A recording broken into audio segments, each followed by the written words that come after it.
Here's how you make homemade cranberry sauce. It's very easy, very quick. Here's what you're gonna need. You're gonna need some cranberries. You're gonna need some sugar. You can do white sugar or brown sugar. I'll be using brown sugar, but you can also use white sugar. You're gonna need 2 oranges, and you're gonna need cinnamon sticks.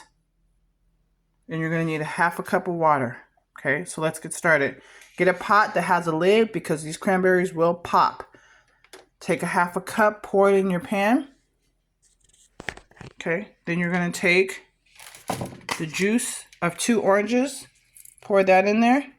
I'm just doing this for an example, so I'm not going to do it all, but 2 oranges go in here. Pop your cranberries in here. You could rinse these. I would suggest you rinse them. I'm going to just do this for the sake of the video. You're going to add your cranberries in there. So you have a half a cup of water. You have your cranberries in here.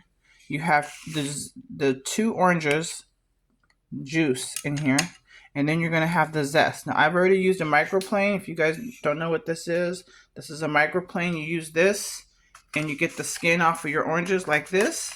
Okay, then they come onto your microplane like this, and you dump these in.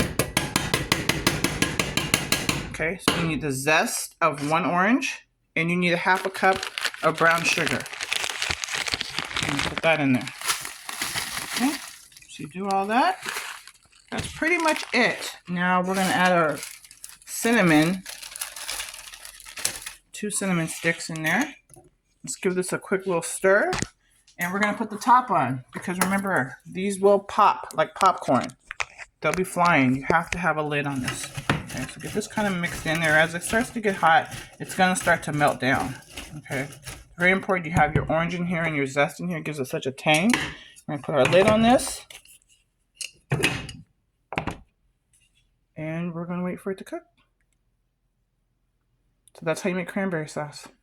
Give it a try. Surprise your family with a homemade, fresh cranberry sauce. This is a game changer.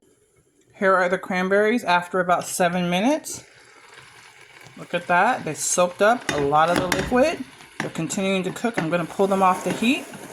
I'm going to give them a stir. You don't want it to burn, so make sure you check these after about 7 minutes. We're going to give it a stir, and we're going to give it a taste. Yum. See if it needs more sugar. See if it needs more cinnamon, more orange zest. And then mix it up, put it in a glass bowl, and let it come to room temperature. And then eventually, once it's to room temperature, you can put it in your refrigerator and let it sit until your dinner. Enjoy.